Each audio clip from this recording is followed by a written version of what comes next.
বিশ্বাসে মেলায় বস্তু, তর্কে বহুদূর। হাতে একটি লাল ধাগা পড়লেই নাকি সব বিপদ থেকে রক্ষা পাওয়া যাবে বলে বিশ্বাস হিন্দু ধর্মে। বিপত্তারিণী মা নিশ্চয়ই ভক্তদের রক্ষা করবেন। সামনেই তো বিপত্তারিণী পুজো, জানতে হবে তো এই পুজোর কথা কাহিনী। বিপত্তারিণী মা হলেন মা দুর্গার 108টি অবতারের অন্যতম একটি অবতার। ভারতে পশ্চিমবঙ্গ, উড়িষ্যা, আসাম রাজ্যে এই দেবীর পুজো বেশ জাঁকজমক সহ পালিত হয়। হিন্দুরা মূলত বিপদ থেকে রক্ষা পাওয়ার জন্যই দেবীর এই রূপের পুজো করে থাকেন। আষাঢ় মাসের রথযাত্রা থেকে উল্টো রথের মধ্যে যে শনি ও মঙ্গল বারগুলো পড়ে, এই বারগুলিতেই মায়ের পুজো হয়ে থাকে। বিপদকে নাশ করে বলে তিনি বিপত্তারিণী। আবার পুরাণে তিনি মা কৌশিকী নামেও পরিচিত।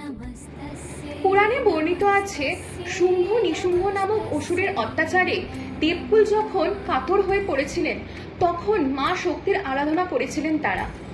তখন ভগবতী মায়ের শরীর থেকে তারই মতো দেখতে এক দেবী মূর্তির আবির্ভাব হয়। তিনিই দেবী কৌশিকী। শুম্ভ নিশুম্ভকে পরাস্ত করে তারপর শুম্ভাসুরকে অদ্বৈত জ্ঞান দান করেছিলেন তিনি। আরও একটি পৌরাণিক কাহিনীর ব্যাখ্যা পাওয়া যায়। একদা মহাদেব দেবী পার্বতীকে কালী বলে উপহাস করেছিলেন। এতে দেবী রুষ্ট হয়ে নিজের কৃষ্ণবর্ণ রূপকে পরিত্যাগ করেছিলেন। এই কৃষ্ণবর্ণ স্বরূপই হলেন দেবী কৌশিকী বা জয় দুর্গা বা বিপত্তারিণী মা। বিপত্তারিণী পুজোয় 13 রকমের ফল, 13 রকমের ফুল এবং 13 রকমের মিষ্টি সহকারে পুজো দেওয়া হয়। এমনকি নিয়ম অনুসারে যারা উপবাস করেন তাদেরও 13টি খাবার বা ফল খেয়ে উপবাস ভঙ্গ করতে হয়।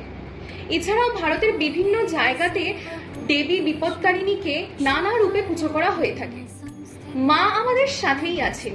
মনে এই আশা রেখে ভক্তি ভরে মায়ের এই ব্রত পালন করো সবাই।